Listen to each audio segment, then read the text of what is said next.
Ni amakuru ababaje, amakuru ateye agahinda, amakuru yagiye agarukwaho n'abantu benshi cyane baherereye mu gihugu cy'u Rwanda. Ni amakuru ajyanye n'impanuka ikomeye cyane yagiye guhitana bamwe mu banyarwanda baturiye muri leta ya Texas, muri leta zunze ubumwe za Amerika. Mu gitondo cyo kuri uyu wa kabiri nibwo impanuka yamenyekana ko yabaye, ariko nta kintu kigeze gitangazwa ko ntabwo bari bazi ko iyo mpanuka yaba yabereyemo abaturage b'abanyarwanda bagera kuri batatu, harimo abari baherutse gukora ubukwe mu kwezi ko mu ntangiriro z'uyu mwaka mu kwezi kwa mbere.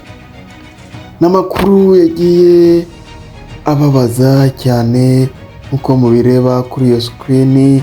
Abo mureba ni couple yamaze kwitaba Imana, bari bafite n'akabebe mu nda kagera ku mezi 5, ariko nta kintu abaganga babashije kuba bakora kugira ngo uwo mwana bamuramire, kandi birumvikana mu bebe w'amezi 5 nta kuntu wabasha kumuramira. Ni ibintu rero byakomeje kugenda bigarukwaho n'abantu benshi cyane. Sinzi impamvu wowe iyi post ari bwayirebe, kuko yagiye igarukwaho n'abantu benshi cyane.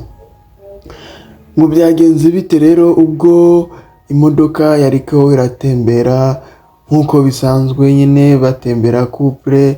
Hari kuri uyu wa mbere mu masaha ya mu gitondo, hano mu masaha ya saa 5, noneho imodoka bari barimo ijya kugongwa n'indi modoka, aribwo umushoferi yahise amera nk'urabye, noneho ambulance cyangwa se imbangukiragutabara yahise ibanguka gutabara, bamaze kubona kuri radari zabo ko hari ikibazo cyabereye mu gace kitwa Fredonia. Noneho bamaze kugenda bageze basanga abantu bamerewe nabi, nibwo bahise babanyarukana ku bitaro bya Fredonia Emergency.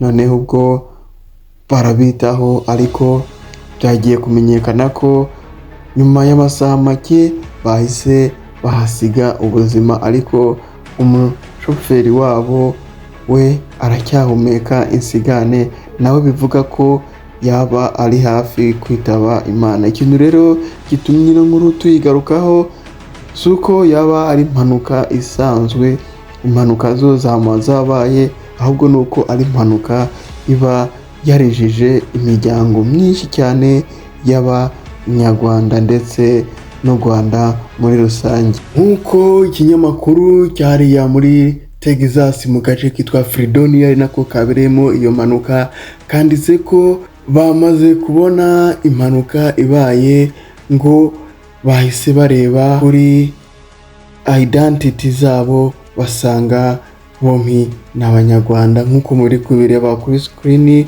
na identity card hari uburyo ki bagiye bazerekana.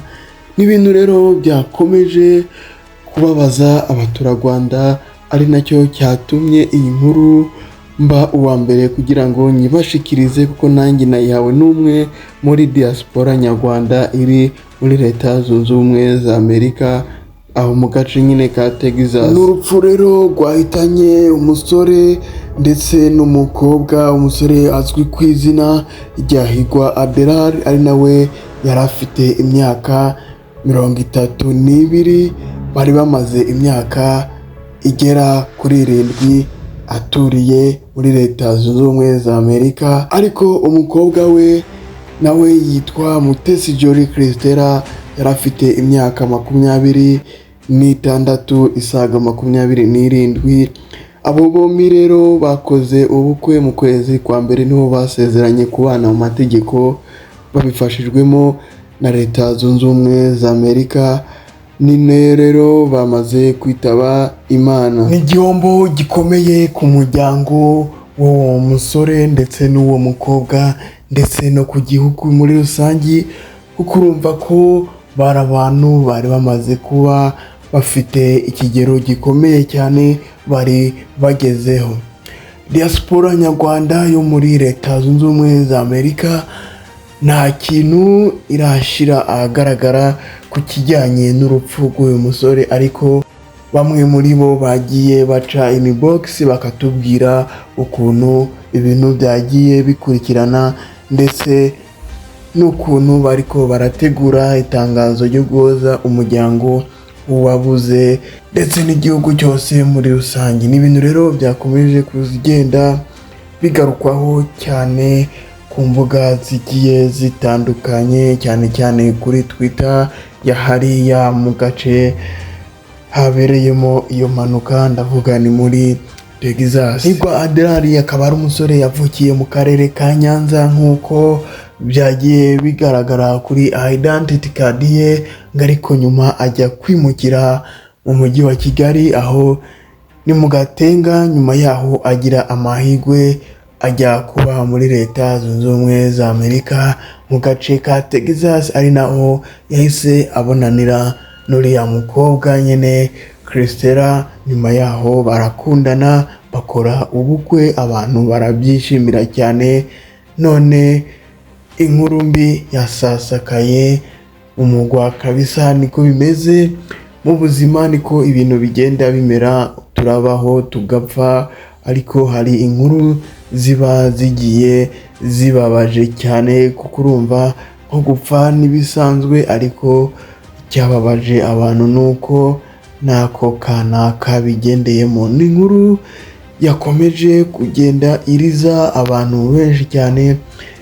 Bamwe bagize ikibazo cy'ihungabana babonye urupfu rw'uwo mwana w'umukobwa ndetse n'uwo musore bakomoka mu gihugu cy'u Rwanda. Ni ibintu rero turi gukomeza dutangaza ku ma platform agiye atandukanye kugira ngo niba ari n'umuryango we umenye ko hari ikibazo cyaba cyabaye ku bana babo. Ibitaro bya Fredonia Regional Hospital Images byahise bitangaza ko bikimara kubona ko ibyabo byarangiye bahise bakora icyo bita autopsy.